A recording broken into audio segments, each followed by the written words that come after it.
Hello my dear students, welcome to score plus. जैसा कि आप सब जानते हैं, मैं हूं आपकी केमिस्ट्री की एजुकेटर राशि मैम और हम साथ मिलके पढ़ते हैं अपने केमिस्ट्री के नए नए कॉन्सेप्ट्स को और अपनी केमिस्ट्री की फाउंडेशन को बनाते हैं स्ट्रॉन्ग। तो आज का लेक्चर शुरू करते हैं बच्चों। जैसा कि आप सब जानते हैं कि हम क्या पढ़ रहे थे, तो बच्चे हम पढ़ रहे थे एसिड, बेसिस एंड सॉल्ट्स। ये कौन सा चैप्टर है मैम? ये है चैप्टर नंबर 2 आपकी क्लास 10th का, और आज है लेक्चर नंबर 6। इसका मतलब क्या हुआ? इसका मतलब ये हुआ बच्चे कि हम ऑलरेडी बहुत सारे कॉन्सेप्ट्स एसिड बेसिस के बारे में डिस्कस करके आ चुके हैं अपने 5 लेक्चर्स में। तो उन लेक्चर्स को देखना आपको बिल्कुल भी नहीं भूलना। उन लेक्चर्स पे जाकर देखिए, समझिए कि एसिड्स क्या होते हैं और बेसिस क्या होते हैं। ठीक है बच्चे, तो आज हम शुरू करते हैं अपना लेक्चर नंबर 6। तो सबसे पहले करते हैं हम क्या?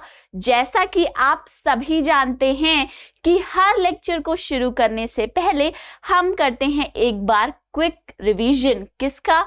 जो हमने लास्ट लेक्चर में पढ़ा है उन सभी बातों का। तो फटाफट करते हैं, लेट्स रिवाइज क्विकली। क्या क्या पढ़कर आए थे हम लेक्चर नंबर 5 में? फटाफट से देख ले। चलिए, सबसे पहले बच्चे हमने पढ़ा था यूनिवर्सल इंडिकेटर क्या होता है, राइट? हमने देखा था यूनिवर्सल इंडिकेटर बनता है बहुत सारी डिफरेंट डाइस को आपस में मिक्स करके, राइट? याद है या भूल गए? फिर हमने एक और चीज सीखी थी, वो क्या थी? आओ देखते हैं। जब हम बात करते हैं बच्चे लिटमस की, राइट? हमें पता है लिटमस पेपर क्या है? एक इंडिकेटर है। इंडिकेटर का काम क्या है? इंडिकेट करना, यानी कि इंडिकेटर का काम होता है बताना। आखिर ये इंडिकेटर्स जो हैं ये क्या बताते हैं हमें? याद है या इतनी जल्दी भूल गए? ये इंडिकेटर्स हमें बताते हैं कि कोई सब्सटेंस एसिड है या बेस है, राइट? तो इंडिकेटर बताएगा कि सब्सटेंस एसिड है या फिर एक बेस है। अब लिटमस जो है वो क्या करता है बच्चे? कलर चेंज करता है।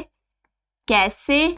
ब्लू लिटमस जो है वो रेड में चेंज हो जाता है। कब? जब जो सब्सटेंस आप टेस्ट कर रहे हो वो क्या हो? एक एसिड, ओके? और दूसरी तरफ रेड लिटमस जो है हमारा वो चेंज होगा ब्लू कलर में। कब होगा ऐसा? जब जो सब्सटेंस है वो एक बेस होगा। क्या होगा? एक बेस होगा। ठीक है, ये हमें पता है कि इंडिकेटर कलर चेंज करता है और हमें बता देता है कि सब्सटेंस एक एसिड है या फिर वो एक बेस है। लेकिन अब आती है बहुत ही बड़ी प्रॉब्लम। आखिर वो प्रॉब्लम है क्या? वो प्रॉब्लम ये बच्चे कि हमने 2 टर्म्स पढ़ी। क्या क्या? Strong acid and weak acid, और साथ ही में बेस में क्या पढ़ा था? Strong base and weak base, right? अब जब आपको 2 सब्सटेंसेस दिए होंगे जिसमें कि एक एसिड होगा और दूसरा क्या होगा? बेस होगा, तब तो आप लिटमस पेपर टेस्ट करके या कोई भी और इंडिकेटर, जो हमने इतने सारे इंडिकेटर पढ़े, मिथाइल ऑरेंज, फिनोल्फ्थलीन, टर्मरिक, राइट?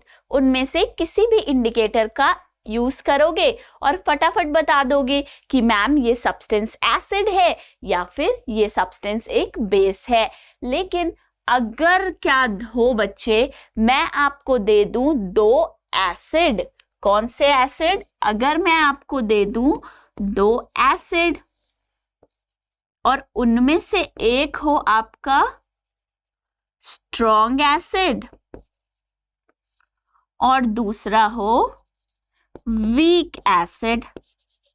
अब क्या होगा बच्चे, अगर आप लिटमस टेस्ट करोगे, लिटमस पेपर यूज करोगे, तो दोनों ही तो एसिड है। अगर आप स्ट्रॉन्ग एसिड में ब्लू लिटमस पेपर डालेंगे तो वो रेड इन कलर हो जाएगा, राइट। वहीं अगर आप वीक एसिड में लिटमस पेपर डालोगे तो वो भी ब्लू टू रेड हो जाएगा।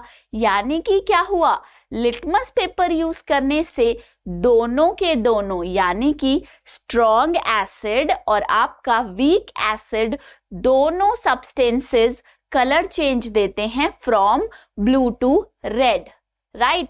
तो इससे यार मतलब क्या हुआ कि जो आपका लिटमस पेपर है उसे यूज कर कर हम ये नहीं बता पाएंगे कि कौन सा एसिड स्ट्रॉन्ग है और कौन सा एसिड वीक है। अब बहुत बड़ी प्रॉब्लम हमारे सामने आ गई कि अगर इंडिकेटर्स से नहीं बता पाए, लिटमस पेपर से नहीं बता पा रहे, मिथाइल ऑरेंज, फिनोल्फ्थलीन और दूसरे कलर चेंजिंग इंडिकेटर्स को यूज करके हम इस क्वेश्चन का आंसर नहीं कर पा रहे कि दोनों सब्सटेंसेस में से कौन सा स्ट्रॉन्ग एसिड है और कौन सा वीक एसिड है, तो आखिर वो कौन सा ऐसा स्पेशल इंडिकेटर है जो ये भी बता देगा कि कोई एसिड स्ट्रॉन्ग है या वीक है। उस स्पेशल इंडिकेटर को हमने कहा universal indicator. Universal indicator is a special type of indicator.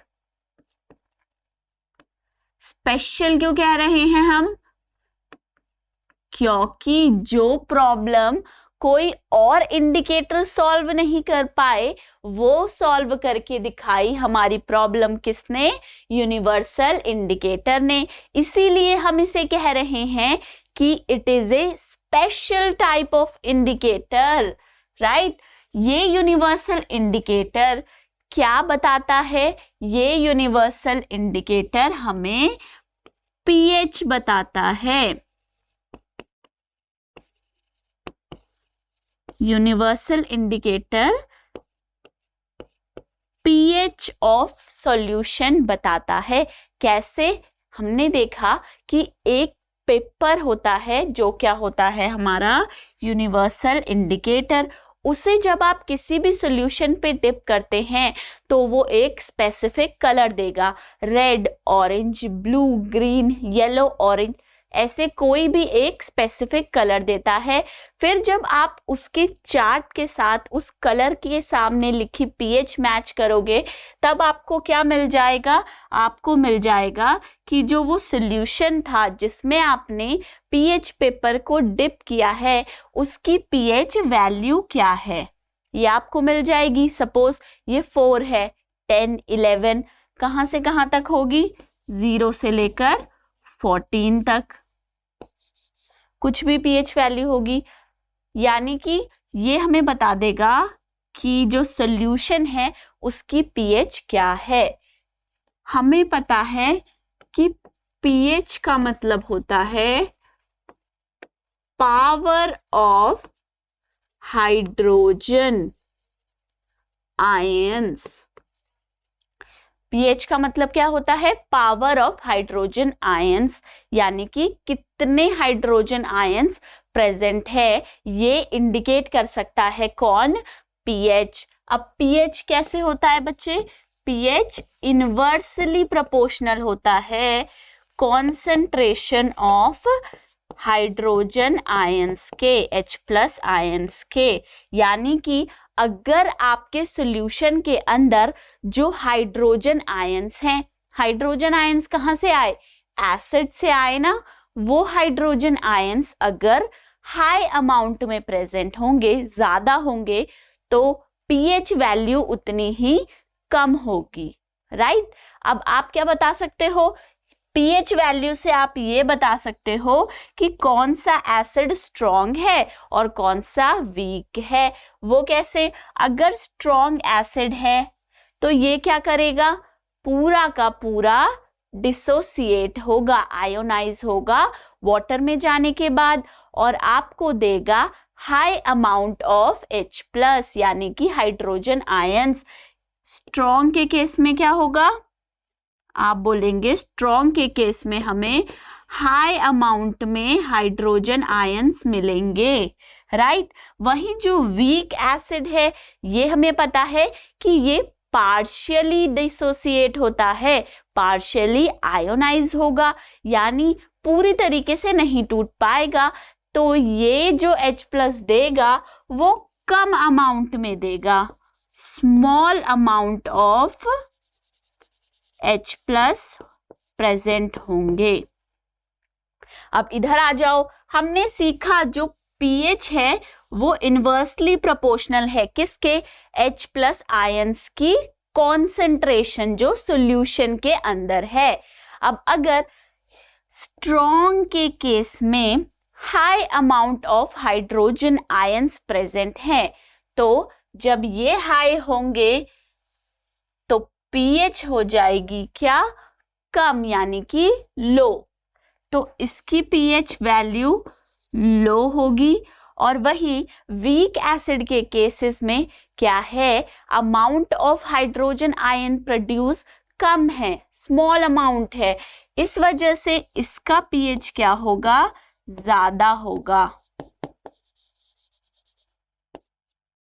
Okay. और एक और चीज हमने pH के अंदर क्या देखनी है कि जो 0 to 7 है, यानी कि लेस देन 7 वैल्यूज जो होती हैं वो एसिड्स के लिए होती हैं, और जो 7 to 14 greater than 7 pH value है वो बेसिस के लिए होती है। ठीक है, ये हमने कहाँ सीखा था? अपने pH स्केल के अंदर। फिर पढ़ेंगे importance of pH in everyday life, जैसे कि प्लांट्स और एनिमल्स pH सेंसिटिव होते हैं। 7 to 7.8 की pH रेंज है जो कि हमारी बॉडी के लिए ज़रूरी है। अगर इस सेंसिटिव रेंज से नीचे या ऊपर pH चली जाए तो प्रॉब्लम्स क्रिएट हो जाती हैं। pH in are digestive system, हमारे स्टमक के अंदर प्रेजेंट है हाइड्रोक्लोरिक एसिड। अगर उसका अमाउंट क्वांटिटी बढ़ती है, जैसे हमने क्या एग्जाम्पल लिया था? एक बच्चे का एग्जाम्पल लिया जो कि है राम। उसने बहुत ज्यादा पिज्जा बर्गर खाए तो उसके पेट में दर्द होने लगा। घर जाते ही उसकी मम्मी ने उसे क्या दिया? एक एंटासिड दिया जिसमें बेस था। अब वो क्यों दिया था? ताकि वो एसिड को न्यूट्रलाइज कर दे, एसिड जो एक्सेस उसके पेट में बना है उसे खत्म कर दे।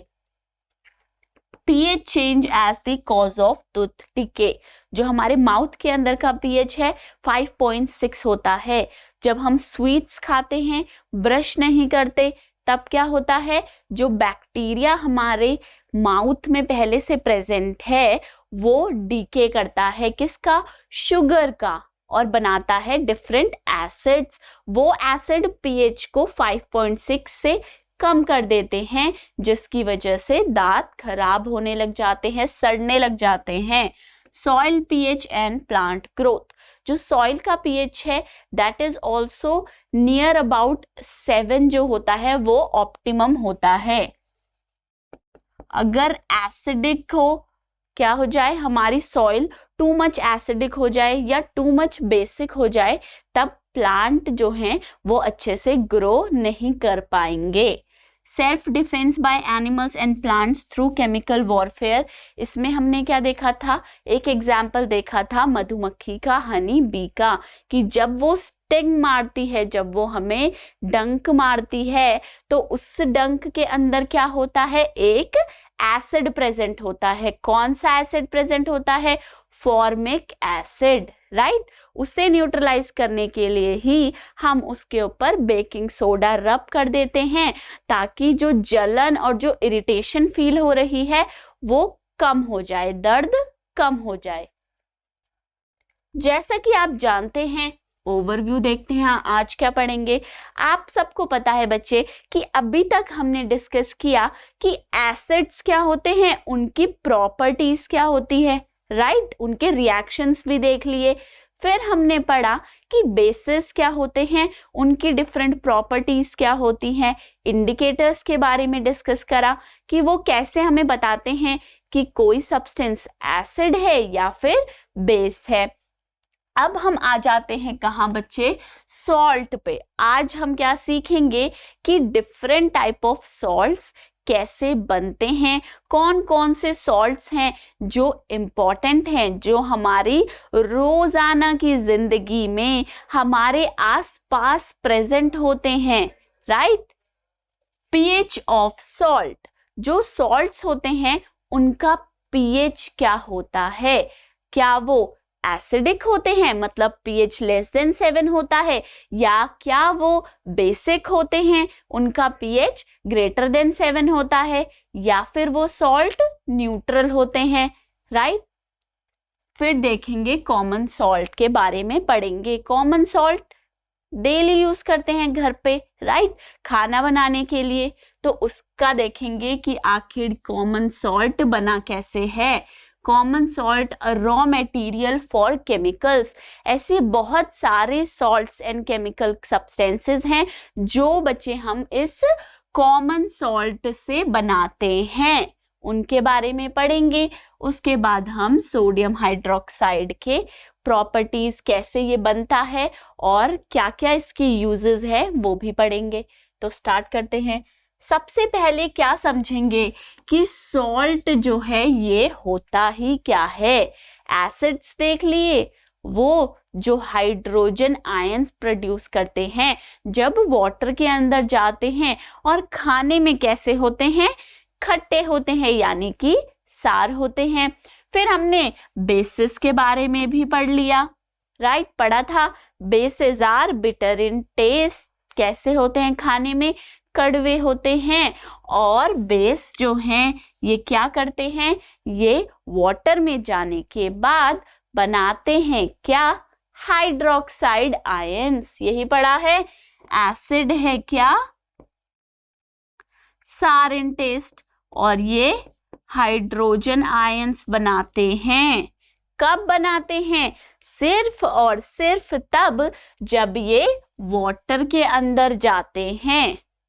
फिर पढ़ा था बेसिस, जो कि होते हैं बिटर इन टेस्ट, और ये देते हैं क्या, हाइड्रोक्साइड आयंस, OH नेगेटिव।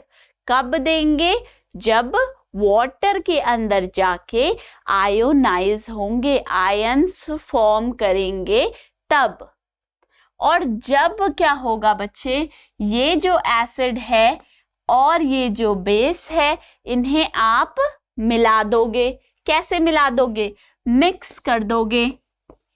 जब एसिड को बेस के साथ रिएक्ट कराएंगे तब बन जाता है क्या, सॉल्ट, और उसके साथ ही में वाटर। ओके, क्या बनता है, सॉल्ट और वाटर। कब बनता है, जब आप एसिड का रिएक्शन करवाते हो अपने बेस के साथ। तो एसिड बेस के साथ रिएक्ट करके बनाता है सॉल्ट और वाटर। ये जो रिएक्शन है ये मैंने बताई थी आपको लास्ट लेक्चर में, और ये भी कहा था कि इसका जो नाम है ना वो बहुत इंपॉर्टेंट है। क्या था वो नाम, अगर याद नहीं तो दोबारा सुन लीजिए। ये जो रिएक्शन है वो कहलाती है क्या, न्यूट्रलाइजेशन रिएक्शन। न्यूट्रलाइजेशन रिएक्शन मतलब नाम से क्या समझेंगे, न्यूट्रलाइज कर देना, इफेक्ट को खत्म कर देना। जब एसिड और बेस आपस में मिल जाते हैं ना तो ये एक दूसरे के इफेक्ट को खत्म कर देते हैं, न्यूट्रलाइज कर देते हैं। तभी हम कहते हैं कि हमारी न्यूट्रलाइजेशन रिएक्शन हुई है।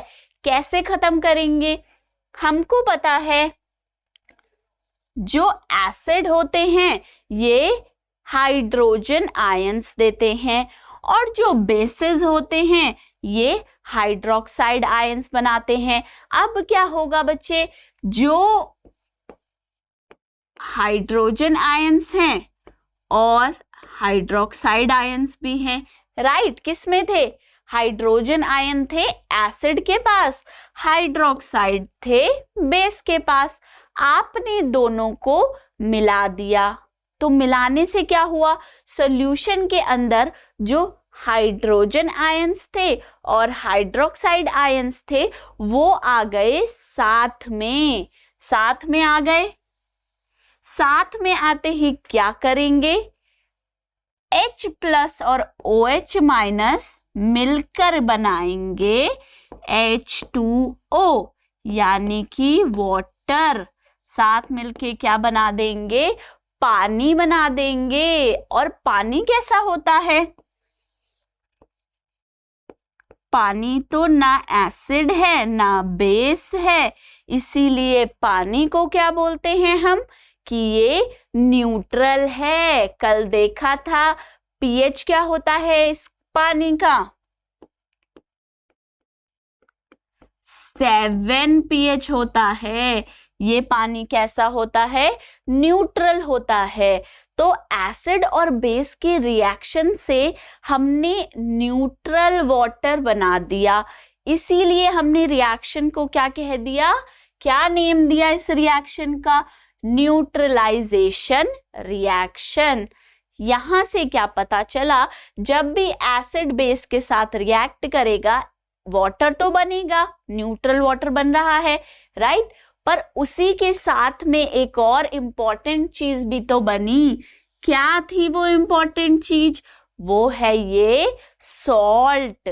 जिस सॉल्ट को आप बहुत सारी जगह डेली यूज करते हो वो सॉल्ट भी बना। ये सॉल्ट जो है ये भी तो इम्पॉर्टेंट है। अब देखते हैं डेफिनेशन क्या है। A salt is a combination of an anion of an acid and cation of a base. ठीक है, तो इसको सबसे पहले समझते हैं। देखिए बच्चे, यहां क्या कह रहे हैं, सॉल्ट कैसे बना है, कॉम्बिनेशन से बना है। कॉम्बिनेशन का मतलब क्या हुआ, कंबाइन करना। कॉम्बिनेशन मतलब जुड़ जाना साथ में। तो कौन सी वो चीजें हैं जिन्होंने आपस में जुड़कर बनाया है सॉल्ट, कंबाइन होके बनाया सॉल्ट, क्या चीजें हैं आगे देखिए। Anion of an acid, acid से क्या लिया, एनायन लिया।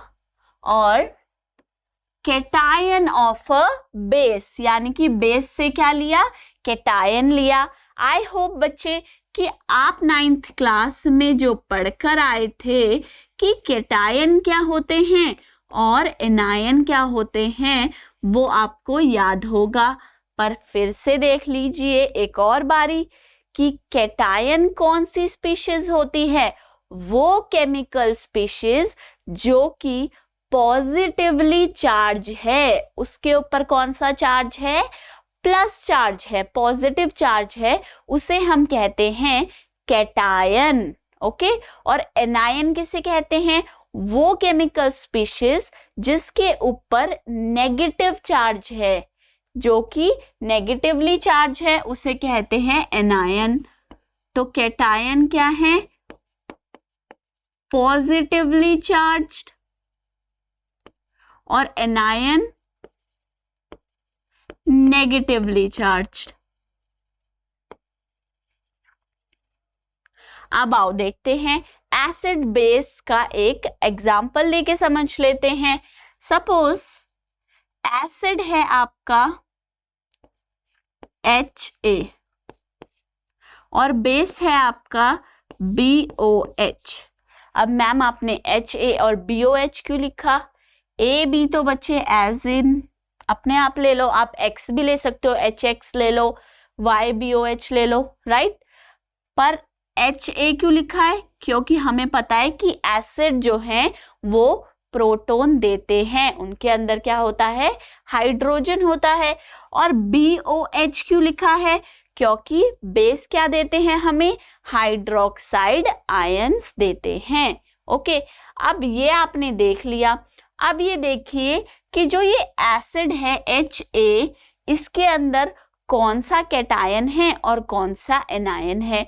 तो आई होप कि आपको पहले ही दिख गया होगा। क्या हम बार बार रिपीटेडली क्या बोल रहे हैं? एसिड देता है हाइड्रोजन आयन, और हाइड्रोजन आयन क्या है? पॉजिटिवली चार्ज, H+ बोलते आ रहे हैं ना, एसिड वाटर में जाते ही H+ बनाता है, राइट। तो यहाँ H जो है वो प्लस है और A जो है वो माइनस है, यानी कि HA के अंदर कैटायन है H पॉजिटिव और एनायन है A नेगेटिव। अब यहाँ आ जाइए, बेस के अंदर BOH के अंदर OH तो माइनस है। क्यों है OH माइनस? आप ही तो तब से बता रहे हो मैम कि हाइड्रोक्साइड आयंस बनते हैं जब बेस वाटर के अंदर जाते हैं, तो ये तो OH नेगेटिव देगा और इसके साथ में क्या है? B positive. ठीक है, अब क्या होगा? जब ये रिएक्ट करेंगे, यानी कि एसिड पानी के अंदर गया और इसने H पॉजिटिव और A नेगेटिव टूट के डिसोसिएट होके या आयोनाइज होके बना दिए। क्या बना दिए? H पॉजिटिव और साथ में A नेगेटिव। ऐसे ही जब बेस वाटर के अंदर गया तो ये भी डिसोसिएट हुआ। इसने क्या बनाया? इसने B पॉजिटिव और OH नेगेटिव बना दिया। हमें पता है न्यूट्रलाइजेशन रिएक्शन है, तो जो ये H+ है ये भागा भागा दौड़ा दौड़ा किसके पास जाता है? ये जाता है हाइड्रोक्साइड आयंस के पास। उन्हें कहता है कि चलो दोनों साथ में मिलके ना वाटर बनाते हैं, पानी बनाते हैं। तो H+ तो चला जाता है OH नेगेटिव के पास, दोनों साथ में मिलके वाटर बना लेते हैं। और क्या बच जाएगा आपके सॉल्यूशन के अंदर? बचते हैं बेटा ये दोनों, A नेगेटिव और B पॉजिटिव। तो ये क्या करेंगे एंड में? ये भी साथ में जुड़ जाएंगे, तो ये क्या बना देंगे? BA बना देंगे, राइट। ये BA जो बना ये और कुछ नहीं, ये आपका सॉल्ट है जो एसिड और बेस ने आपस में रिएक्ट करके बनाया है। क्या बनाया है? ये सॉल्ट बनाया। ठीक है, अब डेफिनेशन पे दोबारा आइए। Combination of an anion of acid. देखिए ध्यान से, जो A नेगेटिव है वो एनायन था। किसका एनायन था? एसिड का एनायन था, राइट। वहीं अ कैटायन ऑफ अ बेस, जो B पॉजिटिव था, ये एक कैटायन है, पॉजिटिव चार्ज है, ऑब्वियसली क्या होगा? कैटायन होगा। किसका कैटायन था ये? कहां से आया था? बेस से आया था। तो यानी कि डेफिनेशन जो बोल रही है एकदम सही बात है। सॉल्ट क्या है? एक कॉम्बिनेशन है, जिस कॉम्बिनेशन में जो एनायन है वो तो एसिड देगा और जो कैटायन है वो बेस देगा, राइट। और दोनों साथ मिलकर क्या बना देंगे? एक सॉल्ट बना देंगे। ठीक है, अब देखिए यहाँ आप ये सोच रहे होंगे कि मैम आपने इस सॉल्ट को BA ही क्यों लिखा? आप इसे AB लिख देते, है ना। AB लिख सकते थे, BA ही क्यों लिखा? क्योंकि बच्चे जब भी हमारा कोई कंपाउंड बनता है तो हम उसके अंदर क्या करते हैं? पहले कैटायन लिखते हैं, उसके बाद एनायन लिखते हैं, राइट। जैसे फॉर एग्जाम्पल अगर सोडियम क्लोराइड NaCl लिखते हैं तो इसमें Na क्या है? एक कैटायन है Na+ और Cl नेगेटिव एनायन है। तो हमेशा हम क्या करते हैं? पहले कैटायन उसके बाद एनायन, इसीलिए AB नहीं होगा, क्या होगा? BA। पहले क्या लिया है? B पॉजिटिव यानी कि कैटायन, उसके बाद A नेगेटिव यानी कि एनायन आएगा। अब आ जाओ, सॉल्ट देख लिया, बना कैसे है सॉल्ट ये समझ में आ गया आपको। एसिड और बेस के रिएक्ट करने से सॉल्ट बना है। ठीक है, अब आगे चलिए, एग्जाम्पल्स देखिए कुछ सॉल्ट के। KCl यानी कि पोटेशियम क्लोराइड। NaNO3, NaNO3 क्या होगा बच्चे? Sodium nitrate. CaSO4 calcium sulphate. ऐसे ही बहुत सारे सॉल्ट के डिफरेंट एग्जाम्पल्स हैं हमारे पास। Salts are usually prepared by the neutralization reaction of an acid and a base. ये तो पहले ही मैंने आपको स्टार्टिंग में बताया, जो एसिड और बेस की साथ में मिलकर रिएक्शन होती है, इसे हम क्या कहते हैं? इसे हम कहते हैं न्यूट्रलाइजेशन रिएक्शन। नाम बहुत जरूरी है, न्यूट्रलाइजेशन रिएक्शन को याद रखना बहुत जरूरी है। न्यूट्रलाइजेशन में क्या होगा? न्यूट्रल सब्सटेंस बनता है, यानी कि वाटर। कैसे बनता है? Acid react with base to form salt and water. Easy way याद रखने का, सिर्फ इतना याद रखिए, क्या? एसिड प्लस बेस हमेशा देता है सॉल्ट प्लस वाटर।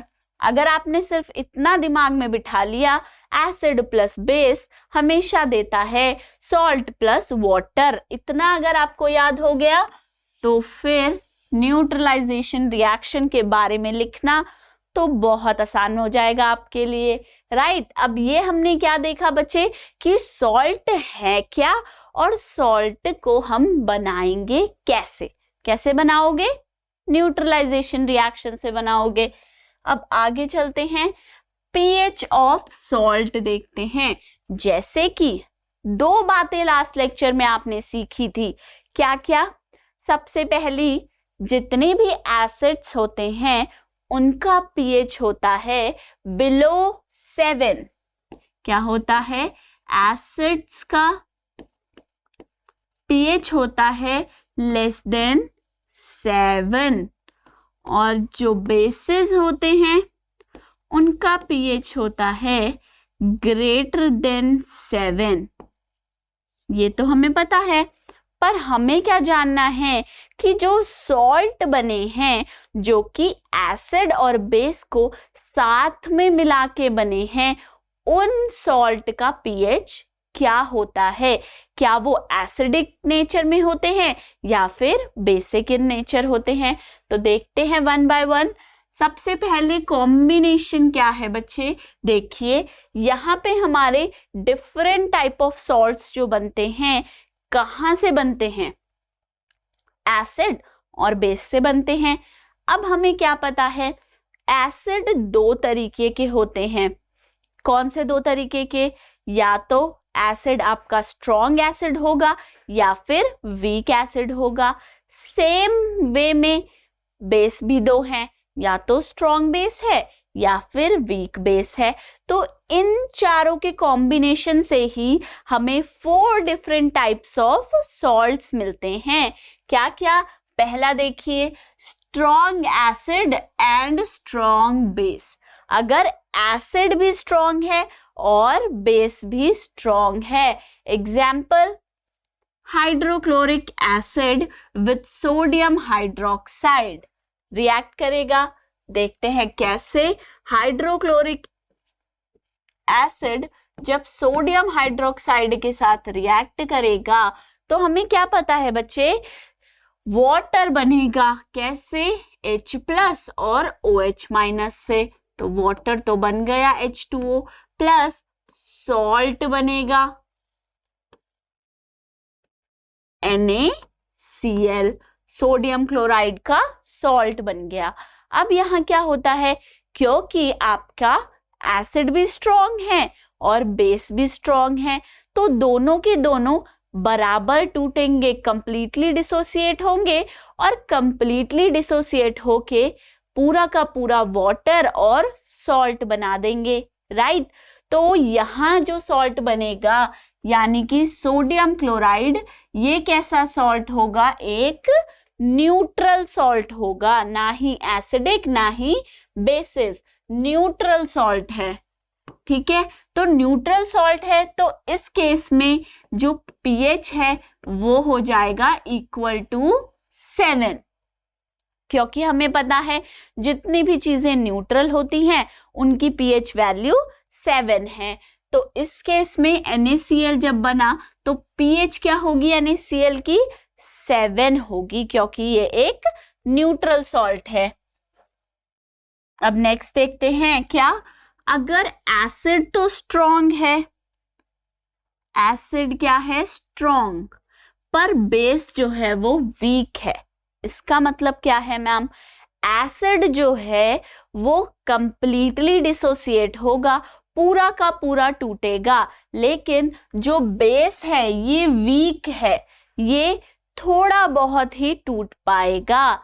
तो ऐसा होने से क्या होगा बच्चे, जो H+ है वो तो सॉल्यूशन में ज्यादा होंगे, लेकिन जो OH नेगेटिव हाइड्रोक्साइड है वो कम होंगे, है ना। तो OH तो कम है और H+ ज्यादा है, तो जितना OH है वो सारा का सारा H+ के साथ वाटर बना लेगा, लेकिन वाटर बनने के बाद भी H+ जो है वो कुछ अमाउंट में थोड़ा बहुत एक्स्ट्रा बच भी जाएगा, है ना। तो जो H+ बचेगा उसकी वजह से क्या होगा, ये एक एसिडिक सॉल्ट बन जाएगा। कैसा सॉल्ट बनेगा, एसिडिक सॉल्ट। HCl रिएक्ट करता है किसके साथ, अमोनियम हाइड्रोक्साइड के साथ। HCl है एक स्ट्रॉन्ग बेस, कैसा, स्ट्रॉन्ग एसिड। HCl क्या है, आपका स्ट्रॉन्ग एसिड है, जबकि अमोनियम हाइड्रोक्साइड एक वीक बेस है। जब ये रिएक्ट करेंगे तो अमोनियम क्लोराइड और वाटर बनाते हैं, और जो ये अमोनियम क्लोराइड है ये कैसा होता है, ये होता है acidic salt, acidic in nature. अब एसिडिक है तो आप यहाँ क्या बता सकते हो कि जो पीएच वैल्यू है इस केस में वो क्या होगी, लेस देन 7। कब, जब स्ट्रॉन्ग एसिड और वीक बेस साथ में कंबाइन होकर एक सॉल्ट बनाएंगे, तब वो सॉल्ट होगा क्या, एसिडिक सॉल्ट, और पीएच लेस देन 7 होगा। अब देखिए, अगर वीक एसिड है, for example acetic acid, weak acid है हमें पता है, साथ में स्ट्रॉन्ग बेस सोडियम हाइड्रोक्साइड होगा, तब जो सॉल्ट बनेगा वो क्या होगा, बेसिक इन नेचर होगा। तो अगर ये सॉल्ट बेसिक इन नेचर है तो इसकी पीएच होगी ग्रेटर देन 7। तो आपको क्या याद रखना है, वीक एसिड जब भी स्ट्रॉन्ग बेस के साथ न्यूट्रलाइजेशन रिएक्शन करके एक सॉल्ट बनाएगा, उस केस में सॉल्ट होगा बेसिक सॉल्ट। कैसा सॉल्ट होगा, बेसिक बनेगा, और बेसिक सॉल्ट है तो पीएच क्या हो जाएगी, ग्रेटर देन 7 हो जाएगी। वीक एसिड और वीक बेस यानी कि दोनों ही वीक हो, उस केस में जैसे एसिटिक एसिड और अमोनियम हाइड्रोक्साइड मिलके बना रहे हैं अमोनियम एसीटेट का सॉल्ट, दोनों ही वीक हैं, तब भी न्यूट्रल सॉल्ट बनेगा, यानी कि इस केस में भी pH इक्वल टू 7 ही रहेगा। ठीक है, तो यहां से क्या, किस तरीके से आप याद कर सकते हो, अगर दोनों एसिड और बेस दोनों ही स्ट्रॉन्ग हैं या फिर दोनों के दोनों ही वीक है, राइट। कौन सा, फर्स्ट केस जब एसिड बेस दोनों स्ट्रॉन्ग है, और लास्ट जब एसिड और बेस दोनों वीक है। इन दोनों ही केसेस में क्या होगा, न्यूट्रल सॉल्ट बनेगा जिसका पीएच होगा इक्वल टू 7। सेकेंड केस, अगर एसिड स्ट्रॉन्ग है और वीक बेस है, उस केस में एसिडिक सॉल्ट बनेगा क्योंकि एसिड स्ट्रॉन्ग है। थर्ड केस, अगर वीक एसिड और स्ट्रॉन्ग बेस है, बेस स्ट्रॉन्ग है तो सॉल्ट भी बेसिक बनेगा, राइट।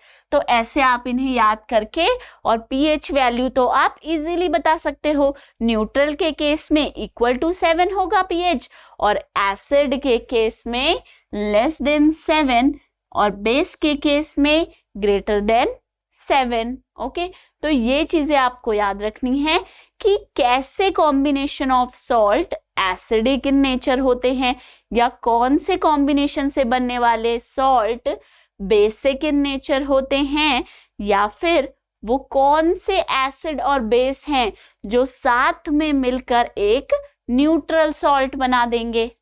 ठीक है, इनकी पीएच के ऊपर क्वेश्चन आ सकता है आपको। अब स्टार्ट करते हैं। सबसे पहला सॉल्ट जो कि बहुत इंपॉर्टेंट है वो कौन सा है? कॉमन सॉल्ट, यानी कि नमक। नमक कितना ज्यादा जरूरी है खाने में, नमक के बिना तो स्वाद ही खत्म हो जाता है खाने का, राइट। तो इस नमक के बारे में जरा जान भी लीजिए। The chemical name of common salt is sodium chloride. क्या कह रहा है? जो केमिकल नेम है किसका? सॉल्ट का, जो आप रोज नमक खाते हो खाने में, उसका आखिर केमिकल नेम क्या है? केमिकल नेम है सोडियम क्लोराइड।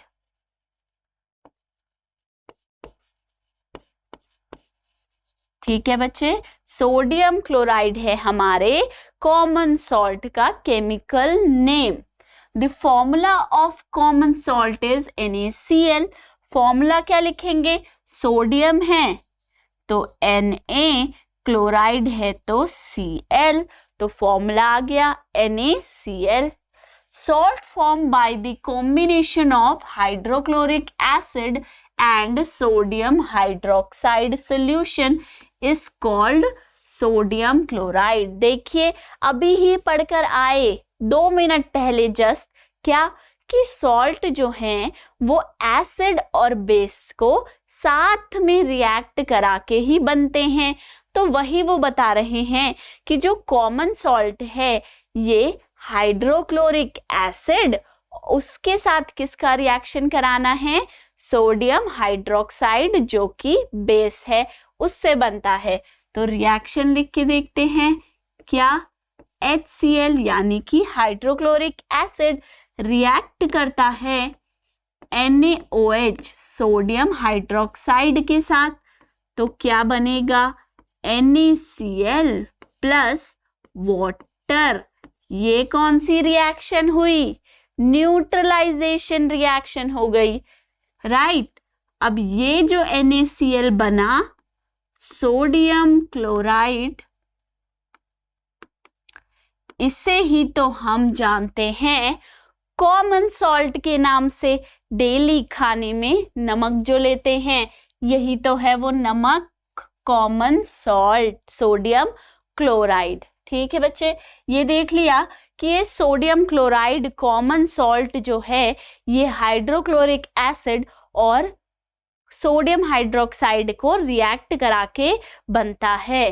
ठीक है, अब देखते हैं सोर्स ऑफ कॉमन सॉल्ट, यानी कि नेचर में, नेचर से हम कैसे इसको निकाल के ला सकते हैं अपनी प्लेट पे, कैसे हमारे खाने तक पहुंचता है ये कॉमन सॉल्ट यानी कि सोडियम क्लोराइड। इसके सोर्स क्या है बच्चे? सी वाटर। ठीक है, और दूसरा क्या है? Underground deposits. अब सी वाटर से तो हम इवेपोरेशन करके निकाल सकते हैं। जो सी वाटर है, समुद्र में भरा पानी है, वो चखोगे तो नमकीन लगता है। क्यों? क्योंकि उसके अंदर प्रेजेंट है कॉमन सॉल्ट यानी कि NaCl। अब उसे कैसे सॉलिड फॉर्म में निकालते हैं हम? इवेपोरेट करा के उस सी वाटर को, जो समुद्र का पानी है, वो जब इवेपोरेट होगा तो नीचे सॉलिड फॉर्म में क्या बच जाएगा? सोडियम क्लोराइड बच जाएगा, कॉमन सॉल्ट ही बच जाएगा। दूसरा क्या है? अंडरग्राउंड डिपॉजिट, यानी कि जो हमारे माइंस होती हैं अंडरग्राउंड फॉर्म में, उसके अंदर भी ये एग्जिस्ट कर सकता है, ओर्स के अंदर। उसको कैसे निकालेंगे? By mining underground deposit. जो जमीन के नीचे जिस फॉर्म में सोडियम क्लोराइड है उसे माइनिंग के थ्रू हम निकाल कर प्यूरिफाई करके यूज कर सकते हैं कॉमन सॉल्ट को, सोडियम क्लोराइड को। तो ये क्या है? Sources of common salt. Common salt हमें कहाँ से मिलता है? या तो सी वाटर से मिल जाता है या फिर अंडरग्राउंड डिपॉजिट्स के रूप में मिल जाता है। नेक्स्ट देखते हैं common salt raw material for chemicals. जो कॉमन सॉल्ट है ना बच्चों, ये एक बहुत इंपॉर्टेंट सॉल्ट बन जाता है। क्यों बन जाता है इंपॉर्टेंट सॉल्ट? क्योंकि ये कॉमन सॉल्ट बहुत से और सॉल्ट्स को बनाने के काम आता है, यूज किया जाता है बहुत सारे और सॉल्ट्स को बनाने के लिए। तो देखते हैं कौन कौन से हैं वो। The common salt obtained is an important raw material. Raw का क्या मतलब होता है? जैसे हम बोलते हैं ये रॉ वेजिटेबल्स हैं, कच्ची वेजिटेबल्स हैं, इन्हें पकाकर सब्जी बनाएंगे तब खाएंगे। उसी तरीके से सोडियम क्लोराइड यानी कि कॉमन सॉल्ट एक रॉ मटेरियल है जिसको आप और कई चीजों के साथ रिएक्ट कराकर डिफरेंट सॉल्ट्स बना सकते हो। उनका रॉ मटेरियल है ये। For various materials of daily use, ऐसे मटेरियल्स जो हम डेली यूज करते हैं, रोजाना अपनी जिंदगी में यूज करते हैं, such as sodium hydroxide, baking soda. Baking soda use करते हो ना खाना बनाने के लिए, केक को, मफिन्स को फ्लफी बनाने के लिए, उनके अंदर क्या डालते हैं? बेकिंग सोडा रोज यूज करते हैं। सोडियम हाइड्रोक्साइड जो है ये भी काफी काम में आता है पेपर इंडस्ट्री के अंदर, सोप्स बनाने के अंदर, तो ये भी इंपॉर्टेंट है, राइट। वॉशिंग सोडा यानी कि वॉशिंग पाउडर, निरमा, डेली कपड़े धोने के काम आता है। ब्लीचिंग पाउडर, ब्लीचिंग पाउडर किस काम आता है? ब्लीच करने के लिए, कपड़ों को ब्लीच करने के लिए, हेयर को ब्लीच करने के लिए, एंड मेनी मोर, बहुत सारे। इससे क्या देखा? यहां से हमने क्या सीखा? जो कॉमन सॉल्ट है, जो साधारण सा दिखने वाला नमक है NaCl, सोडियम क्लोराइड, वो बहुत सारी काम की चीजें बनाने के लिए यूज किया जाता है, जो कि हैं sodium hydroxide, baking soda, washing soda, bleaching powder. इन सभी चीजों को हम डेली अपनी लाइफ में यूज करते हैं और ये सभी चीजें बनती कहाँ से हैं? इनका रॉ मटेरियल क्या है? Sodium chloride. ठीक है, अब यहाँ देखिए product made from the common salt, यानी कि जो कॉमन सॉल्ट है इससे आप किस किस टाइप के और सॉल्ट्स बना सकते हो जिन्हें हम डेली लाइफ में यूज करते हैं। सबसे पहला क्या है बच्चे? Caustic soda. कॉस्टिक सोडा जो है सोडियम हाइड्रोक्साइड का ही एक कॉमन नेम है। वैसे केमिकल नेम क्या होता है? सोडियम हाइड्रोक्साइड NaOH, पर इसे हम कॉमनली कैसे बोलते हैं? कॉस्टिक सोडा के रूप में। ये कहाँ यूज होता है? यूज टू मेक सोप्स, साबुन बनाने में, डिटर्जेंट बनाने में, पेपर की इंडस्ट्री में, या फिर फाइबर्स यानी कि कई टेक्सटाइल इंडस्ट्रीज के अंदर भी सोडियम हाइड्रोक्साइड का यूज है। तो इतनी सारी जगह यूज हो रहा है तो बहुत इंपॉर्टेंट है ना डेली लाइफ के लिए।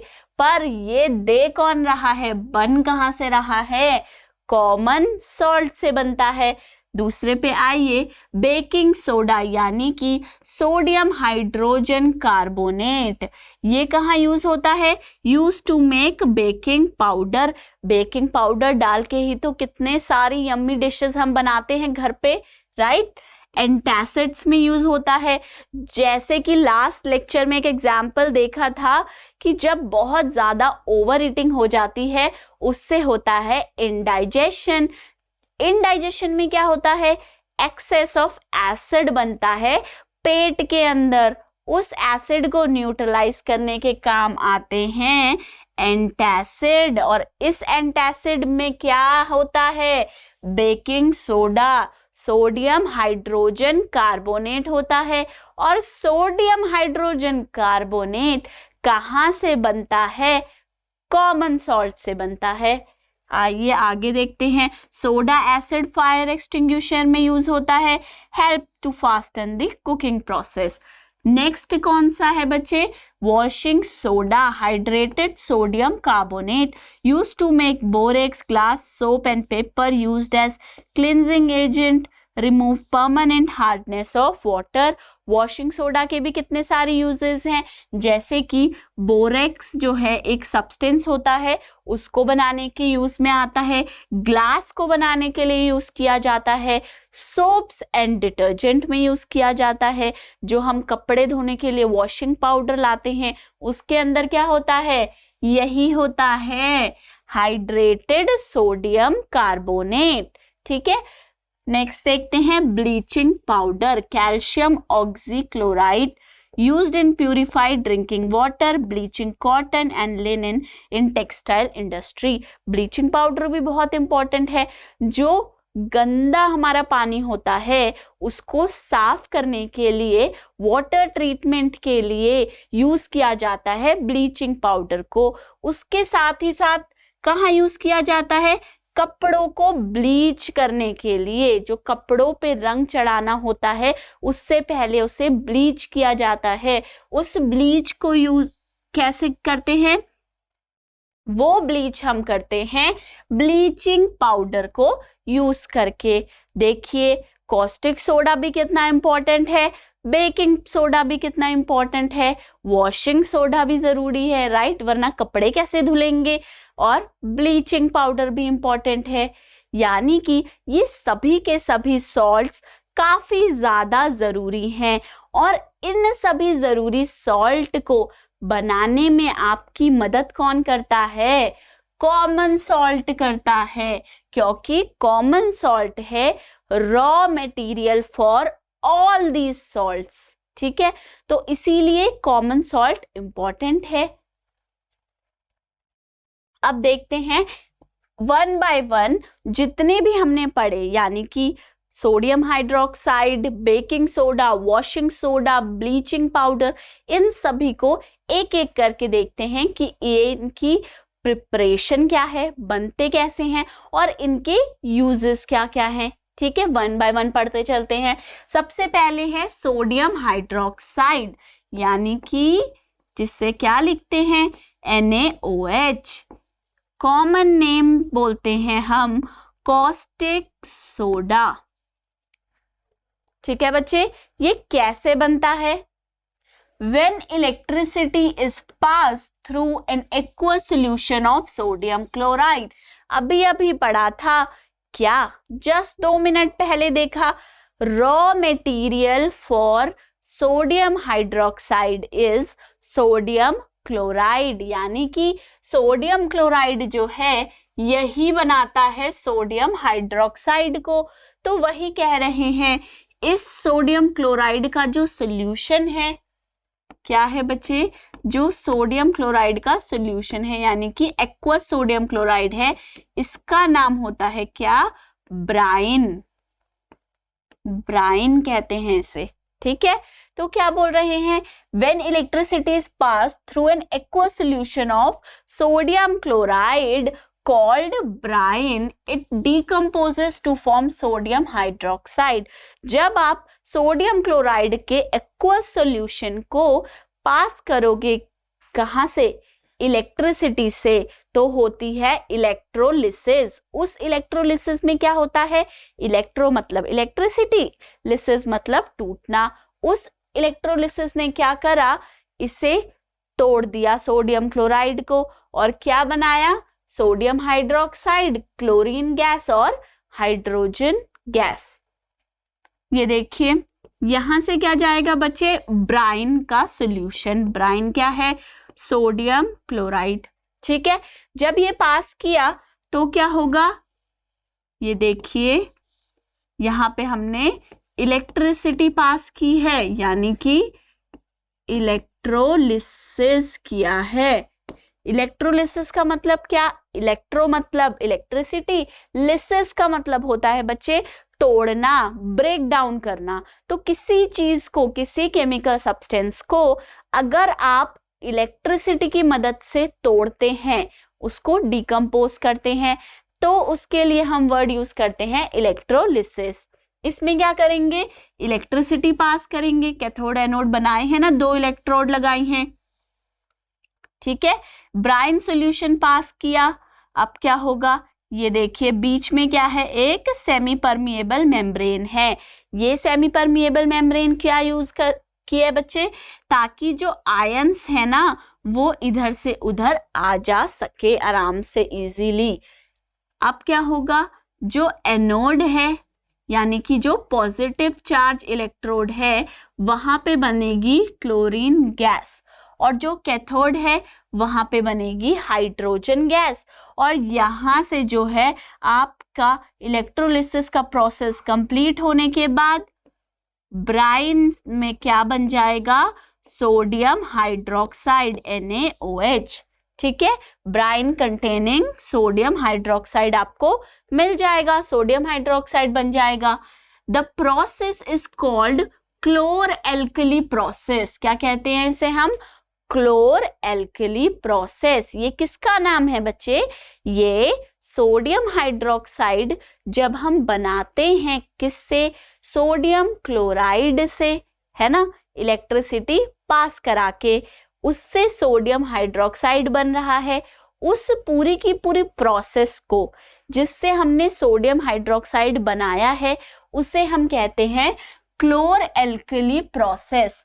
क्यों कहते हैं? Because of the product formed. Chlor का मतलब क्या है? क्लोरीन बनी है, और एल्कली का मतलब क्या है? सोडियम हाइड्रोक्साइड बना है। पढ़ा था, सोडियम हाइड्रोक्साइड एक बेस है। और वो कैसा बेस है? देखिए बच्चे, सोडियम हाइड्रोक्साइड था एक बेस, और ये कैसा बेस था? ये था सॉल्यूबल इन वाटर। और हमने ये पढ़ा कि जो भी बेस वाटर में सॉल्यूबल होते हैं उन्हें हम कहते हैं एल्कली। क्या कहते हैं उन्हें? एल्कली। तो यानी कि ये कहना चाहते हैं कि इस प्रोसेस के बाद जब आपने सोडियम क्लोराइड सॉल्यूशन यानी कि ब्राइन सॉल्यूशन से इलेक्ट्रिसिटी पास करी उसके थ्रू, तब आपने बनाया क्लोरीन। क्लोरीन गैस निकल रही है, उसके लिए वर्ड हो गया क्लोर, और साथ में बना सोडियम हाइड्रोक्साइड जो एक एल्कली है। तो प्रोसेस का नाम पड़ गया क्लोर एल्कली प्रोसेस। क्या पड़ गया? क्लोर एल्कली प्रोसेस, ठीक है। रिएक्शन देख लीजिए, सोडियम क्लोराइड रिएक्ट करता है वाटर के साथ, सोडियम हाइड्रोक्साइड बनेगा, क्लोरीन गैस निकलेगी और हाइड्रोजन गैस निकलेगी। अब ये देखिए, जो ये क्लोरीन है ये एनोड पे बनेगी, और जो हाइड्रोजन गैस है ये कैथोड पे बनेगी। एनोड क्या होता है? पॉजिटिवली चार्ज इलेक्ट्रोड, और कैथोड क्या है? नेगेटिवली चार्ज इलेक्ट्रोड, ठीक है। तो ये चीज ध्यान रखना कि क्लोर एल्कली प्रोसेस जब भी होगा तब क्लोरीन जो है ये एनोड पे निकल रही है। देखिए एनोड पे निकल रही है क्या? क्लोरीन गैस, और हाइड्रोजन गैस जो निकलेगी वो कैथोड पे निकलेगी, ठीक है। तो ये क्या है आपका? सोडियम हाइड्रोक्साइड की फॉर्मेशन, कैसे सोडियम हाइड्रोक्साइड आप बनाते हैं, ठीक है। ये यहाँ क्या दिखाया है बच्चे हमने? ये दिखाए कि ये सोडियम हाइड्रोक्साइड के पैलेट्स हैं। जो सोडियम हाइड्रोक्साइड होता है वो ऐसे ही फ्लैट से क्रिस्टल के फॉर्म में हमें मिलता है, इन्हें हम बोलते हैं पैलेट्स। हम बोलते हैं sodium hydroxide palette,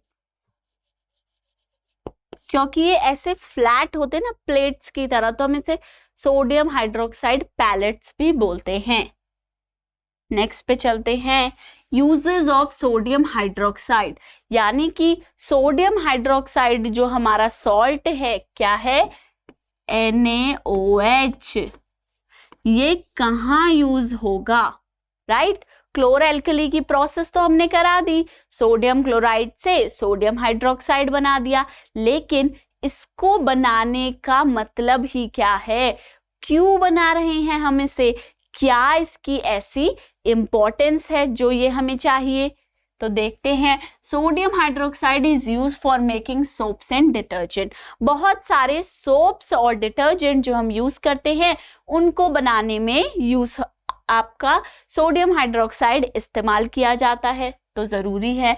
sodium hydroxide is use for making artificial textile fibre, जैसे कि रेयॉन है एक आर्टिफिशियल फाइबर, तो उसी तरीके के फाइबर्स को बनाने के लिए टेक्सटाइल इंडस्ट्री के अंदर सोडियम हाइड्रोक्साइड यूज किया जाता है। Sodium hydroxide is used in the manufacture of paper, paper जो हमारा बनता है उसको बनाने के लिए भी सोडियम हाइड्रोक्साइड यूज होता है। Sodium hydroxide is use in purifying bauxite ore from which aluminium metal is extracted. देखो बच्चे, और क्या होता है, और एक, ठीक है, और क्या है बच्चे, और होता है एक क्रूड फॉर्म में प्रेजेंट आपकी अर्थ क्रस्ट के नीचे, जिसके अंदर ना कोई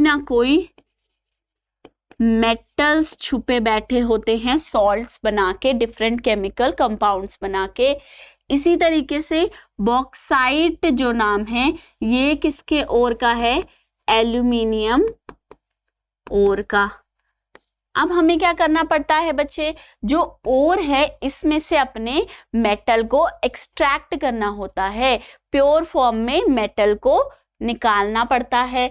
तो हमें क्या चाहिए कि जो बॉक्साइड है इससे हमें एल्यूमिनियम मिल जाए, और ये जो प्रोसेस, ये जो मेटलर्जिकल प्रोसेस बोलते हैं हम उसे, जिससे कि ओर से मेटल मिल जाए, बॉक्साइट से एल्यूमिनियम मिल जाए, इस प्रोसेस के अंदर सोडियम हाइड्रोक्साइड यूज किया जाता है, ठीक है।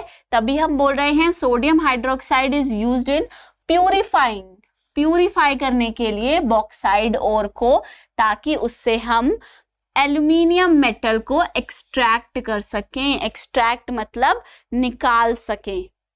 Sodium hydroxide is used in degreasing metals, oil refinery and making dyes and bleaches, dyes और ब्लीचेस को बनाने के लिए भी यूज किया जाता है सोडियम हाइड्रोक्साइड को। नेक्स्ट चलते हैं, अब देखते हैं uses of chlorine.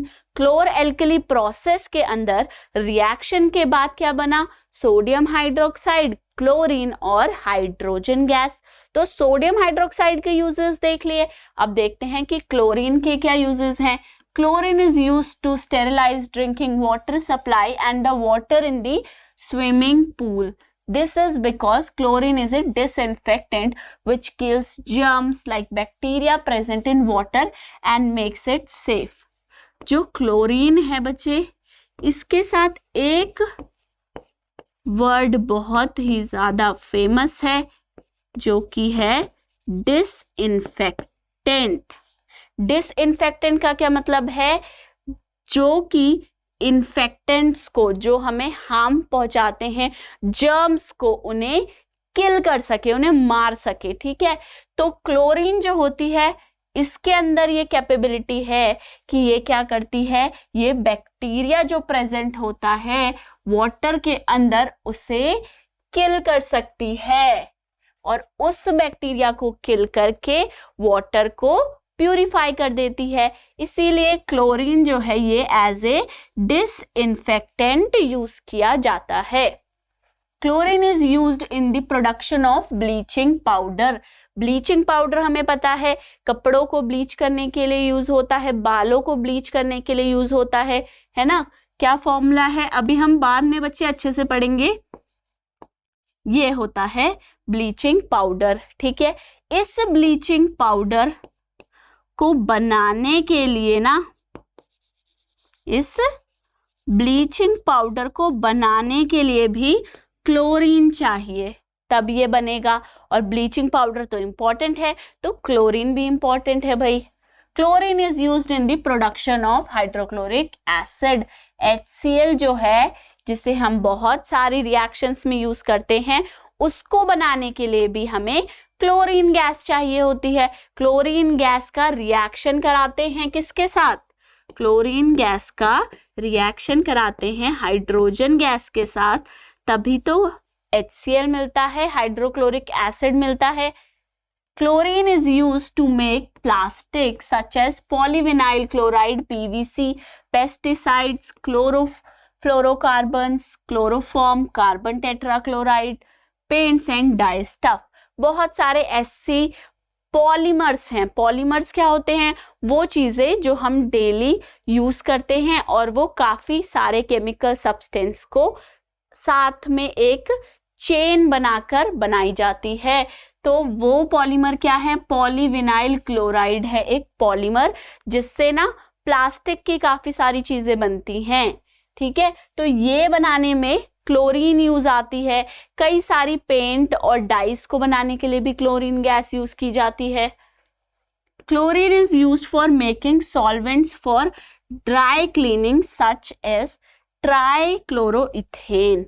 Dry cleaning के लिए भी एजेंट बनाने के लिए यूज किया जाता है किसका? क्लोरीन गैस का। नेक्स्ट देखते हैं यूजेस ऑफ हाइड्रोजन क्या है। Hydrogen is used in the hydrogenation of oil to obtain fats, vegetable ghee और मार्जरीन। तो ये किस में यूज होता है? ये आपका हाइड्रोजनेशन की प्रोसेस में हाइड्रोजन यूज किया जाता है। हाइड्रोजनेशन की प्रोसेस से क्या बनते हैं? फैट्स एंड ऑयल, जैसे कि घी वगैरह बनते हैं, उसमें यूज होगा। Hydrogen is used in the production of hydrochloric acid. अभी तो देखा, जब क्लोरीन गैस और हाइड्रोजन गैस रिएक्ट करती है तभी तो HCl बनता है ना। तो ये HCl हाइड्रोक्लोरिक एसिड बनाने के लिए क्लोरीन गैस भी चाहिए और हाइड्रोजन गैस भी चाहिए। Hydrogen is used to make ammonia for fertiliser. Ammonia क्या है बच्चे? अमोनिया एक केमिकल कंपाउंड है जिसका फॉर्मूला होता है NH3। ठीक है, ये किस लिए यूज होता है? ये एज ए फर्टिलाइजर यूज किया जाता है फार्म्स में। प्लांट की क्रॉप की प्रोडक्शन को बढ़ाने के लिए, फर्टिलिटी को बढ़ाने के लिए फर्टिलाइजर डालते हैं, और वो फर्टिलाइजर क्या है? अमोनिया है। अब ये अमोनिया कहाँ से बनता है? अमोनिया हाइड्रोजन से बनता है और नाइट्रोजन से बनता है। ठीक है, तो हाइड्रोजन हमें अमोनिया बनाने के लिए भी चाहिए। Hydrogen is used to make methanol. Methanol बनाने के लिए चाहिए। Liquid hydrogen is used as fuel in rocket. कई सारे रॉकेट्स में एज अ फ्यूल, यानी कि एनर्जी बनाने के लिए फ्यूल के रूप में क्या यूज करते हैं हम? Liquid hydrogen.